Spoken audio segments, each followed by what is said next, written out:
You're listening to The KYLO Show, the podcast where we talk about how to keep your love on no matter what and why whole healthy families are going to save the world.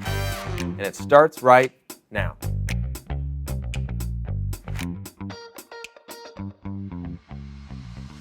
Well, hello, everyone, and welcome to The KYLO Show. We're back. We are. Back and Not back, black. Neither one of us. Back with black. Okay. Something. Yeah. Yeah, we don't have, the mic stands are black. That's all we got, There really. we go. The Oh, cameras. No one can see the camera, so. That's true. It is. It's another podcast. It is. We are cruising along here. It was a wild week. It's been a lot going on. It's been a wild week. I was just thinking that I turned 60 this week. Well, you turned 60 this week when we recorded this. Yes, Yeah, that's right. I mean, at the end of April, I turned 60. I feel older. You are older. I'm wearing my glasses just as a salute. And all the other times. Actually, it's because I got new glasses because my old glasses were readers. Yep. We had a big week. Lincoln turned 10. Yes. And you turned 60. I know. There's like 50 years in between us. Mm-hmm. The joke has always been that I got you a really great 50th. You did. Mm-hmm. You were good at birthdays. I get you your first grandson. So, that's fun. But this was a good birthday as well. It was lots of fun celebrating you. It was super fun. It was right up there, maybe the best one ever. Yeah, and there was lots of people that listen to the show and that are on our email list that sent in a video to say happy birthday. That was pretty cool. Different things. So shout out to those of you who did that. Thank you so much. And we'll be sharing those probably with our donors, just spreading the word of some of the testimonies that came in from that. So that was fun to hear. Yeah, it's so fun to hear the resounding result, of what you do in life. And it's kind of like when you're target practicing, when you hear that ding, it's like, I got it. Yes. It's super, super encouraging. Yeah. Awesome. Love it. Well, this week wasn't so much stressful, but that's kind of what we're going to be talking about today. It's true. It's managing stress. Yeah. Which it was a more chill and relaxed week, but I think stress it's been pretty consuming for a while in different ways. Overwhelming. And we've talked about this before, but it being the first time it's such a shared experience on this one area of stress, but we all obviously have individual levels of stress. I know. It's almost like it's a coordinated effort to stress out the planet. Almost. Almost like there's a enemy. Mm-hmm. Yeah. There's somebody that's planning this attack. Yeah. And it's crazy how you can manage stress in a healthy way. See it, that it's happening, recognize it, lean into it, if you will, and then not handle it well and not healthy. And it does feel like it's easy to get caught up in the tornado of stress. Yeah. And just let it take And stress you away. kind of gets a bad rap, right? Like stress, automatically we think stress is bad. Yeah. Bad stress. Well, it's not automatically bad. I mean, stress is a resistance. Mm-hmm. And it's more our response to resistance than it is the resistance. Yeah. Resistance is actually a vital piece of strengthening us, right? You go to the gym. You don't go to the gym and pick up 2 pieces of paper. Mm-hmm. Well, some people may, but you go in and you stack that bar with weights. You do lots of reps so that you wear your muscles down, and that's stress. But it's managed. It's planned. It's there's a routine for that. And then there's doing it wrong. Mm-hmm. Yeah. And when you do it wrong, you get injured. And you injured bad. I was thinking the same video. Injured. Can't even say the word injured without thinking that a commercial. Yeah. And so I don't want to suggest that stress automatically is bad, because stress is in the world. Mm-hmm. But he has overcome the world, right? Yeah. Jesus has overcome really injuring yourself living in the world. And we actually have a way to do it well.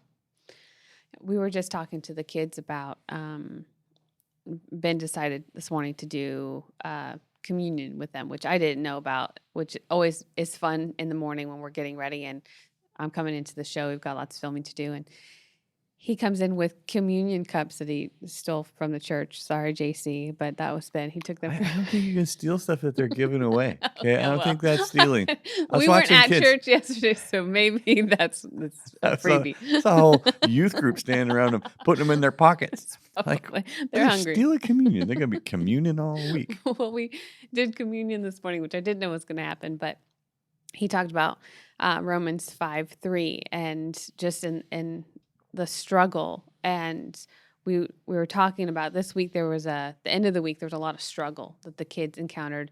Most of it was due to their own procrastination. But the level of stress was through the roof. And we talked about the difference between when you let stress overwhelm you and you stay there versus where you let stress be a motivator to move you forward towards your goal. And I think that's what you're talking about. And it gets a bad rap. I think the opportunity for stress to increase, your muscle, your strength can be a really great thing if you're able to look at it that way. And, we talked about, school's never going away anytime soon.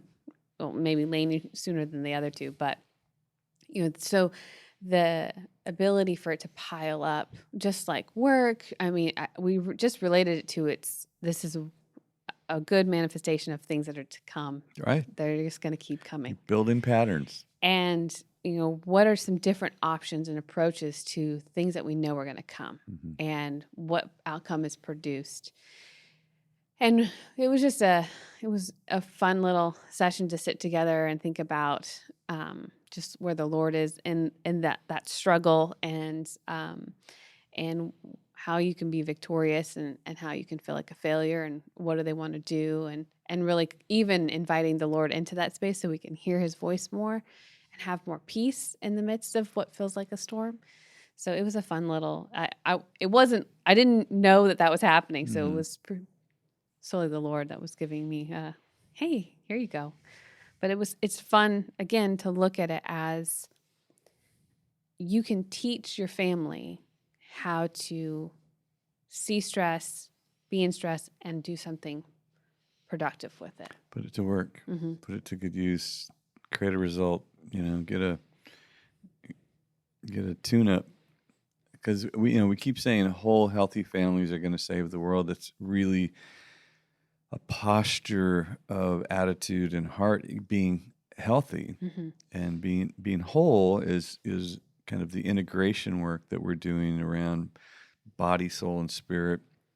Not separating them off and just having a really healthy body and my soul is going to hell. Yeah. Or my emotions and my thinking and is crazy. I'm like, no, you can't have it healthy if it's not whole. And so it's pretty cool. And the opposite of that is this 2 years shutdown around the world and all the craziness catches people kind of off guard, like, wow, I am out of shape physically. Like obesity comes to the forefront. Okay, these people are getting hammered.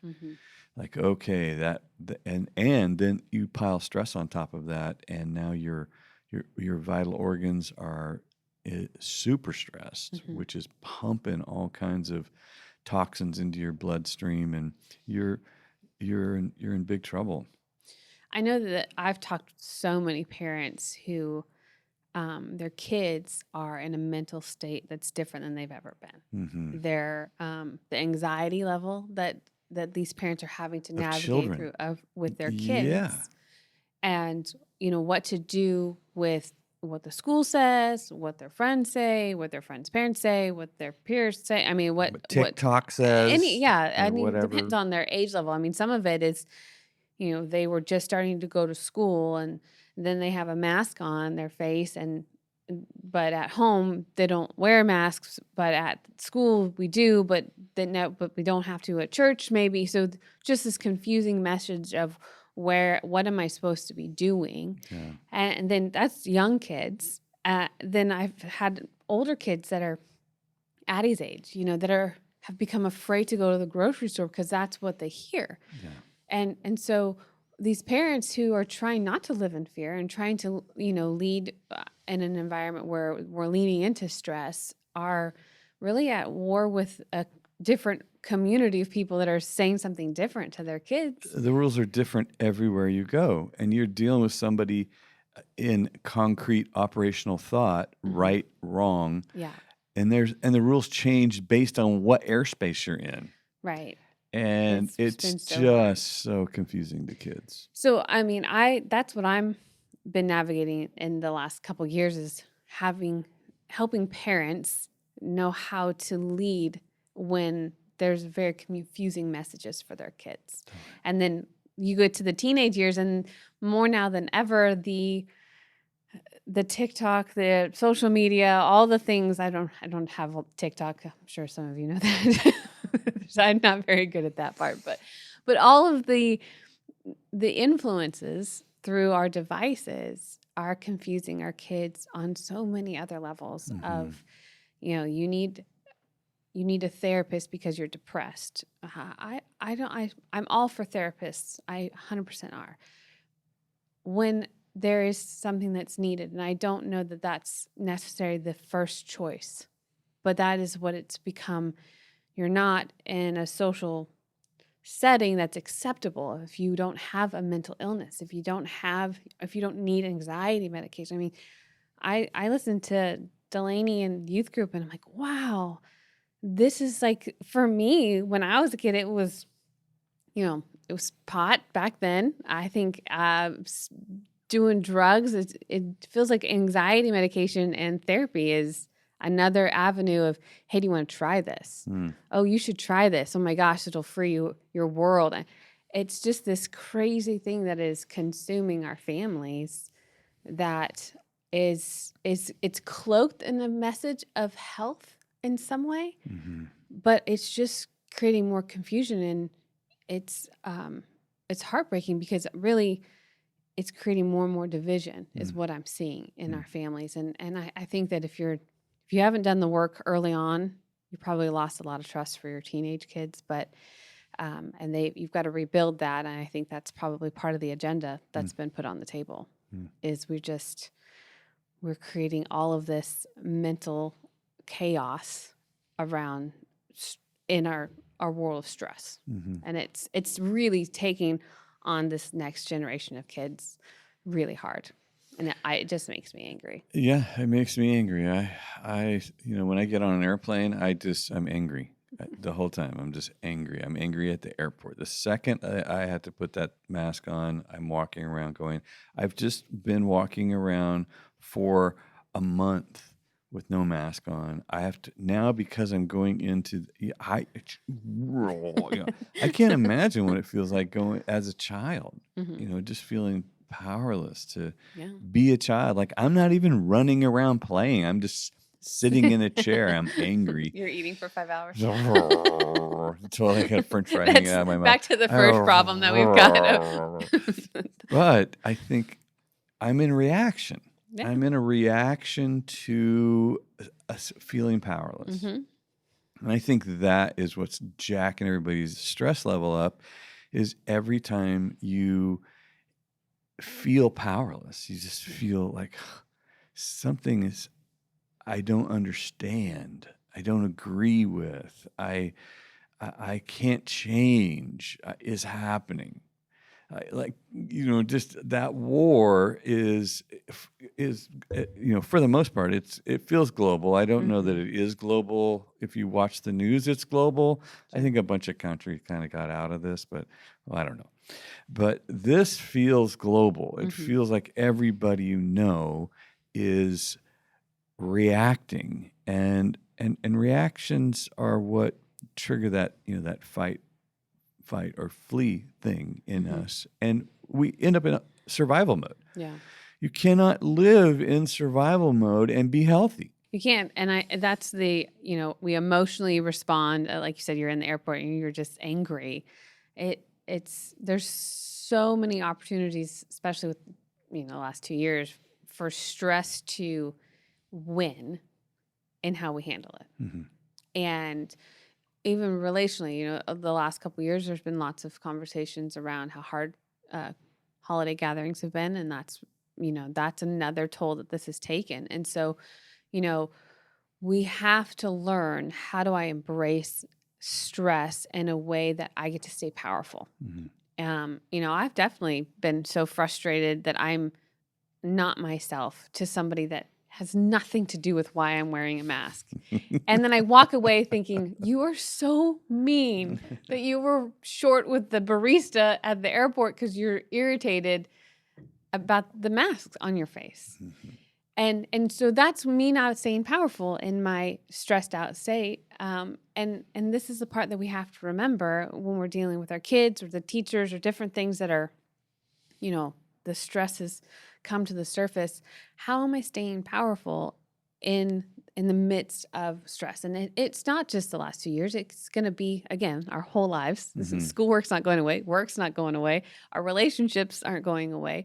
So stress is going to show up no matter what. How are you staying powerful? And I think this is how you end up developing tools.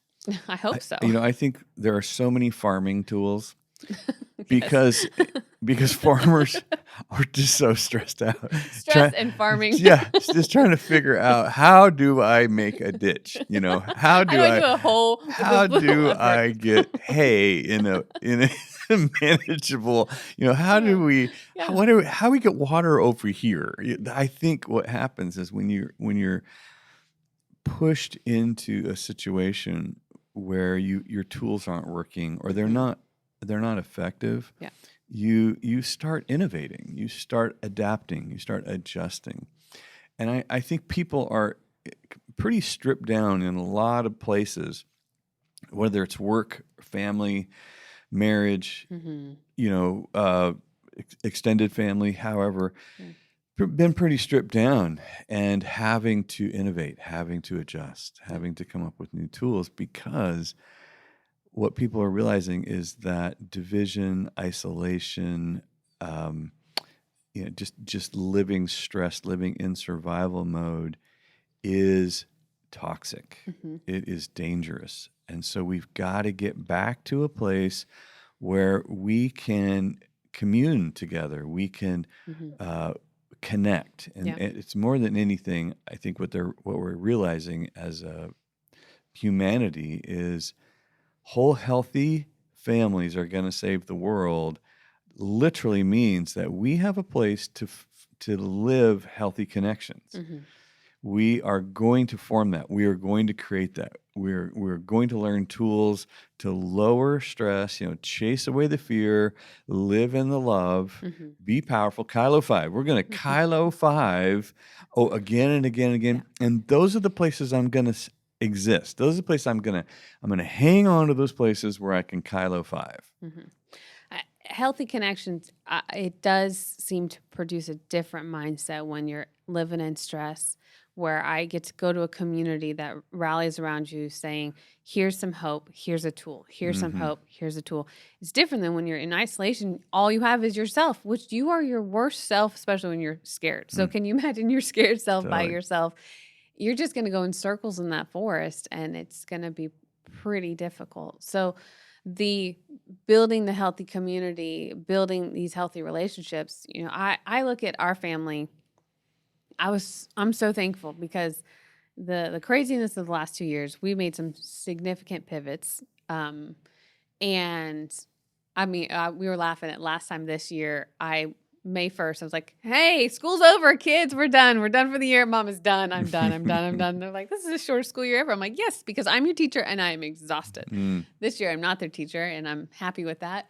They're like, we have to go till June. I'm like, you'll live. It's okay. But there was stress in my life. I don't. Yeah, right. There was stress in my life, and I began to not live powerfully. But being in a community and having a connected spouse, where everyone's looking at me, seeing I'm taking on water because I'm not managing this stress healthy, and that's the beauty of just having people look out for you and trying to encourage you and then finding what you need. It's just, there's such relief that comes when you lean into something that's going to produce a better outcome with that same. My stress didn't necessarily go away. The kids still have to be educated, but Right. we found a solution instead of me freezing in the midst of it. So it really is, healthy connections are just so life-giving for the producing something different around stress, which I think is a beautiful thing to be looking at, because everybody in this world's got stress. And stress isn't going to go away. No. And so to think that you're going to create some world where you don't have disagreements, you don't have resistance, that things work out for you every time you try it. Like, okay, I think that's called Fantasy Island. I think that's where that happens. And even Neverland, then, maybe? and even then it didn't work out for them. Yeah. Like, wow, that's right. So I always want to encourage people to find people that are doing it well, people that that you admire, people that have learned the lesson that it's not about self-preservation. It's really about building, strengthening, and healing your connections. Your connection with the Lord, your connection with important people in your life, the boundary connections with people that are going to have less access to your life. Yeah.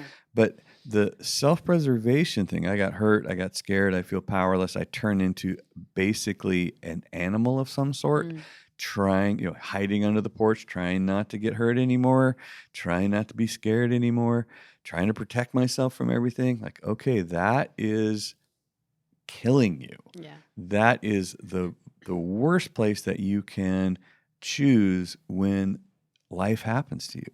You really need to get out of orphan, move into dearly loved child of God, and then respond with His leading, which is, come on, follow me. Okay, love. Okay, keep your love on. KYLO. Yeah. Keep your love on. Keep going. These are the reps. If we'll get these reps in, eventually they become our character. But it starts with, what am I going to do with fear? And what am I going to do with love? Yeah. Am I going to choose wisely or tumble down the staircase for a while and as long then as it go, takes. okay.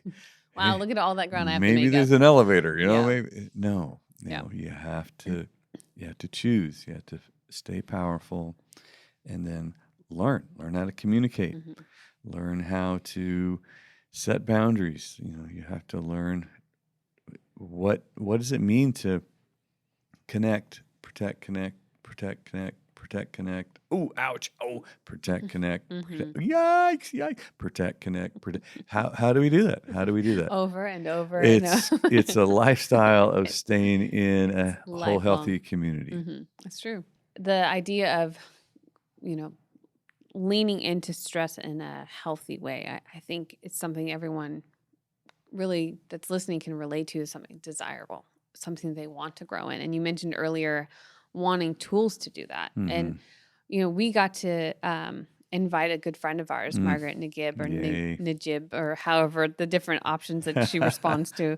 Just call her Doctor. Dr. Margaret, yes. She came out and did a course with us called Overcoming Overwhelm. And so good. It was amazing. And I'm so excited for you guys, because she's way better than us, guys. That's basically it. She's a professional. She's way better. And she's going to lead you really down a path of feeling powerful and aware in a way that you may not understand or even have knowledge to experience, that there's a different option.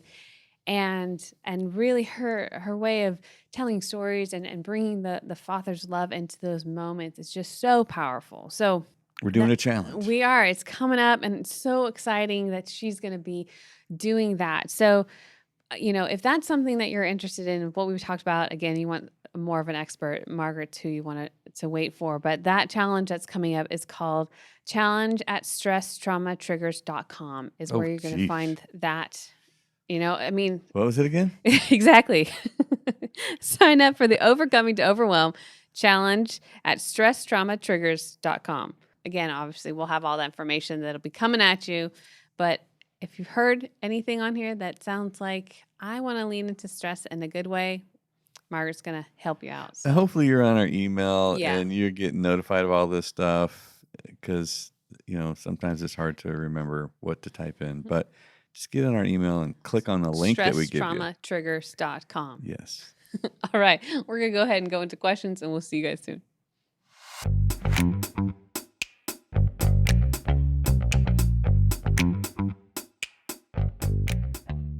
Okay. Well, we're going to jump into questions. Awesome. Which is always fun for us to receive. So if you don't know how to do that, you want to go to thekyloshow.com, and there you can record your question, which means that we get to hear your voice, which almost feels like we're meeting you. It does. Which is fun. Closer. We're closer.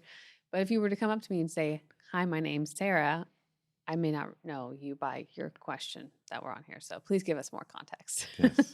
But we do love your questions. I got a message on my social media just a couple weeks ago about a question we had answered of his, and he submitted it a little while ago, and we answered it on, I don't know when, but he was so excited. Yay. And just wanted to let me know that it felt like the Lord's timing. So super fun. I feel like that's a little testimony of, you giving your questions to us. So please keep sending them in. They're awesome. But today's first question comes to us from Sarah. I used Sarah's name on purpose. I did. So Sarah is up first today. Hi, Danny and Brittany. My name's Sarah, and I have a question regarding my mother-in-law. So my daughter is getting married this September, and there has been very just passive-aggressive relationship with my mother-in-law for over 20 years, all of my daughter's life. And my daughter is wondering, she's deciding whether she should invite her grandmother or not to the wedding.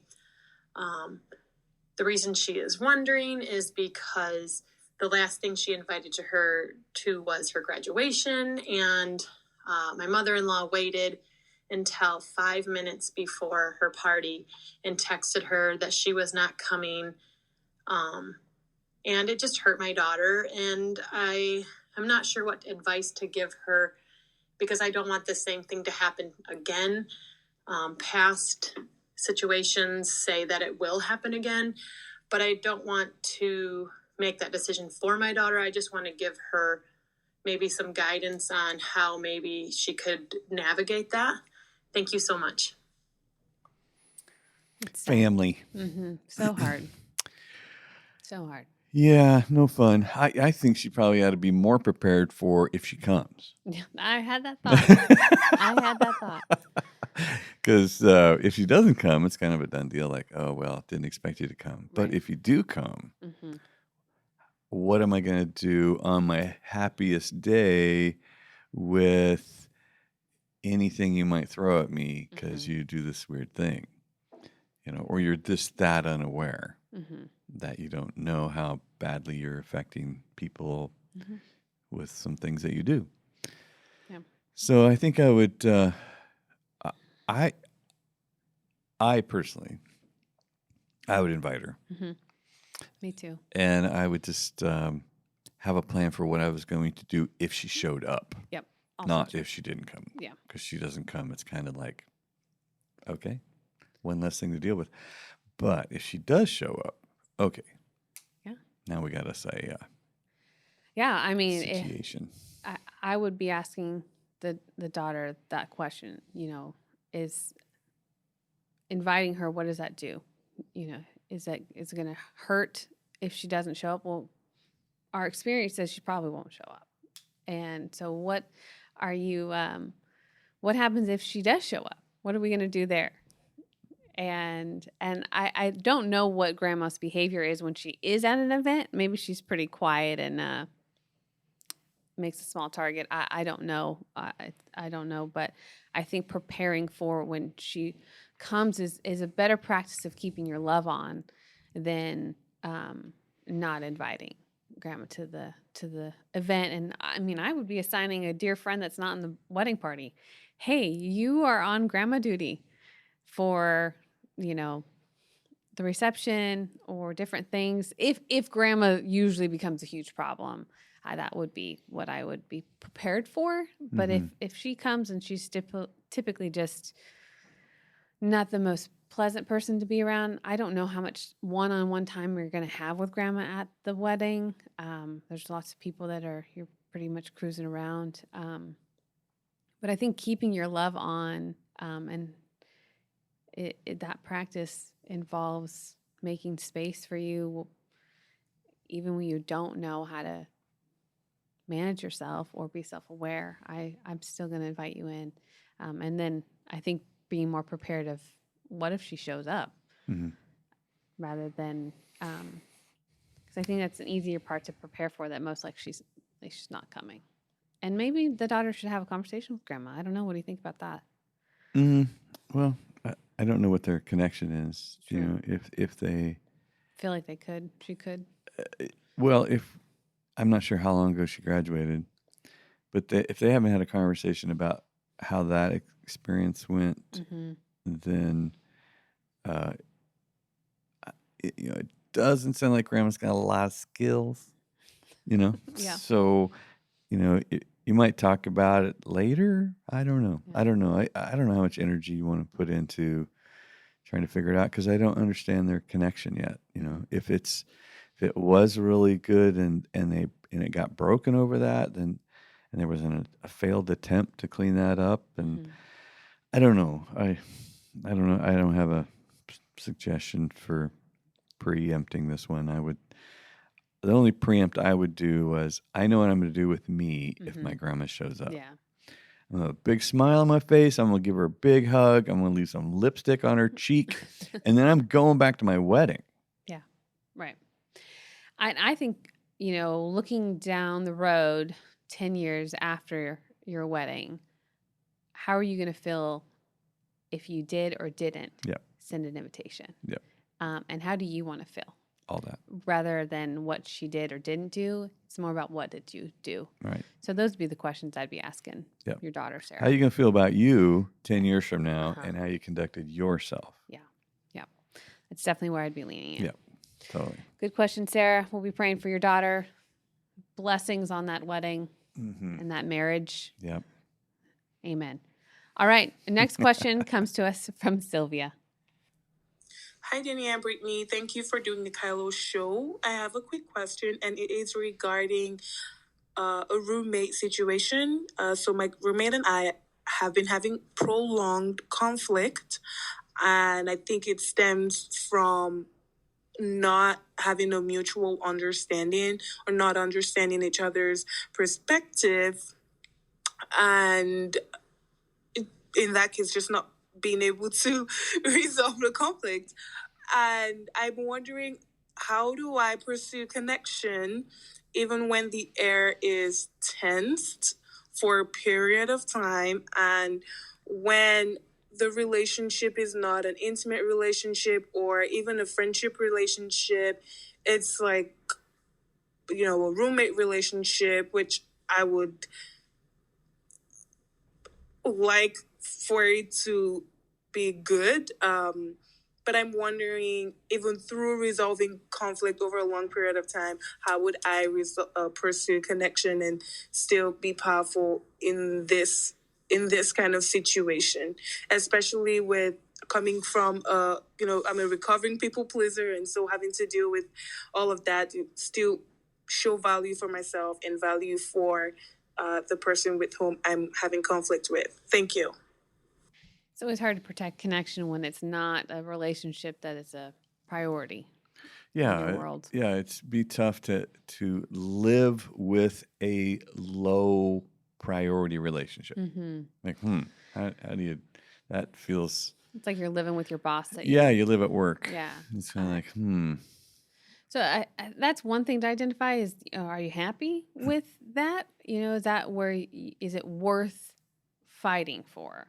And to stay in that environment, is there, would it be different if you moved in with a friend that you feel like you could protect the relationship with a higher level of value and priority, work through some of these differences? Or is this just a really great setup that you don't want to leave? And so maybe it has to be bumped up in priority because you really like where you're living, location.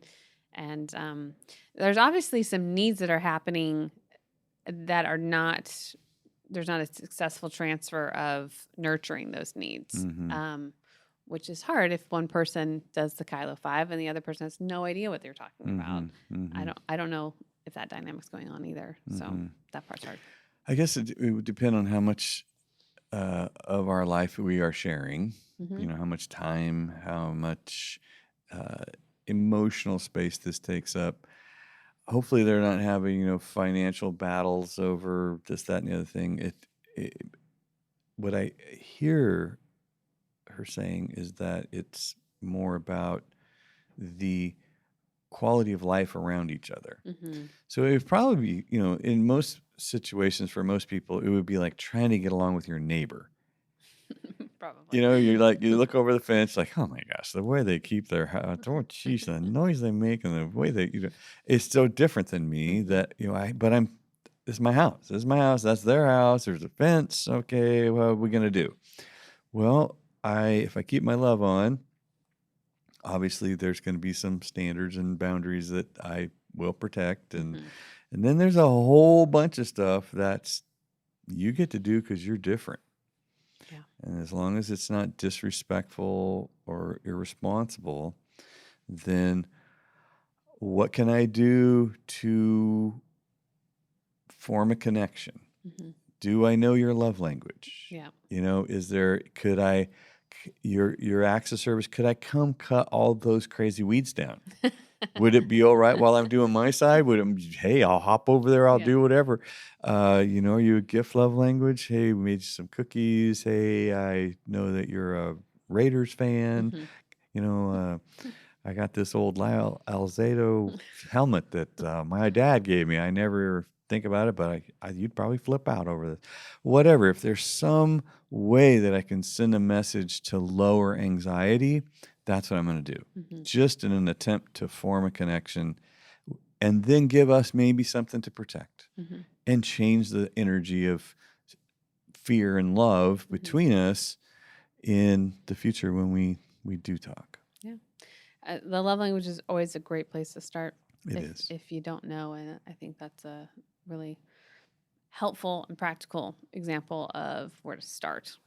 And that might give you a clear path on kind of how to pursue. And maybe this person has a hard time with confrontation. So you're recovering people pleaser. I think remembering to stay powerful in this and,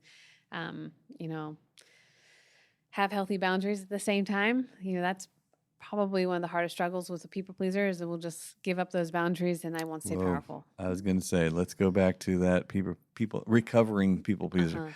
This is where respect and responsibility are really important to me. So as long as it's not disrespectful or irresponsible. Well, I feel used, then let's figure it out. Yeah. But I am going to communicate each and every time it feels disrespectful and irresponsible. Yeah.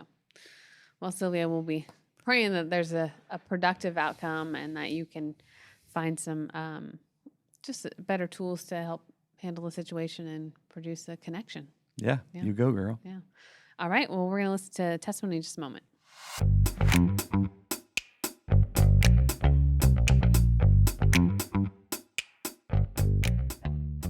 All right. Today's testimony that we have comes to us from Jessica. Oh. Hi, my name is Jessica, and I had the amazing opportunity to do KYLO classes while in prison. KYLO taught me about connection, taught me that I am a powerful person. Today, I choose to be powerful and pursue connections with everyone that I have relationships with. I no longer retreat in guilt and shame. I'm so thankful for this opportunity. It has really changed my life.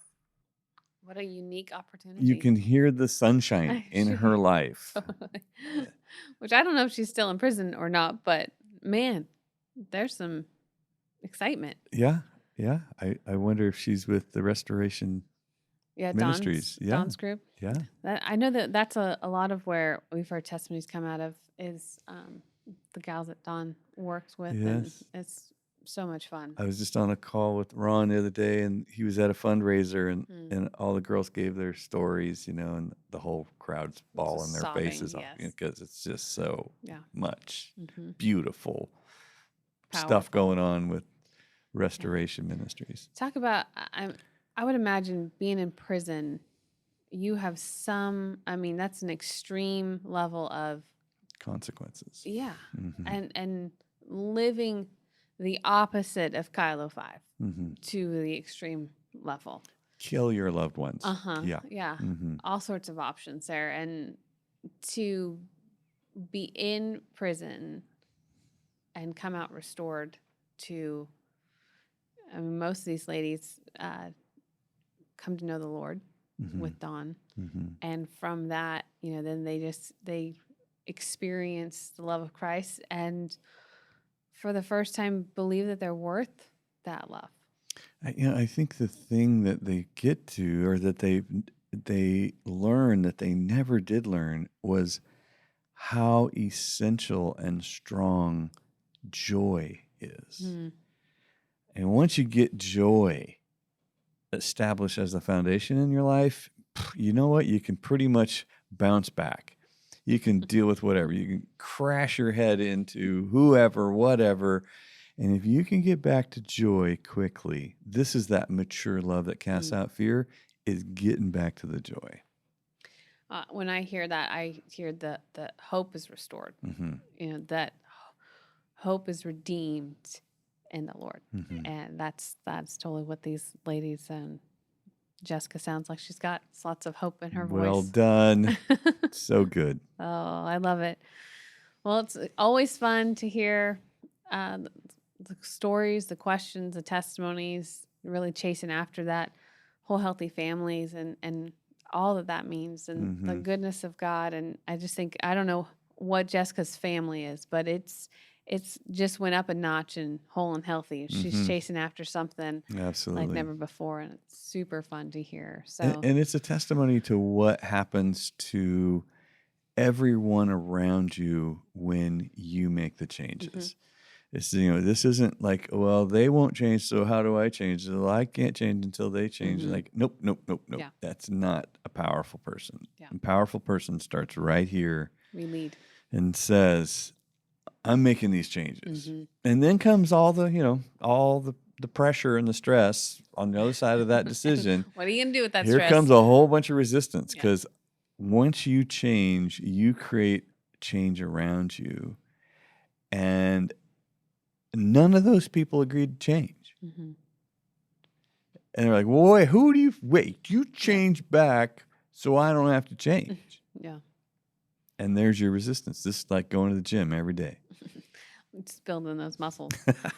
The stress is the soreness.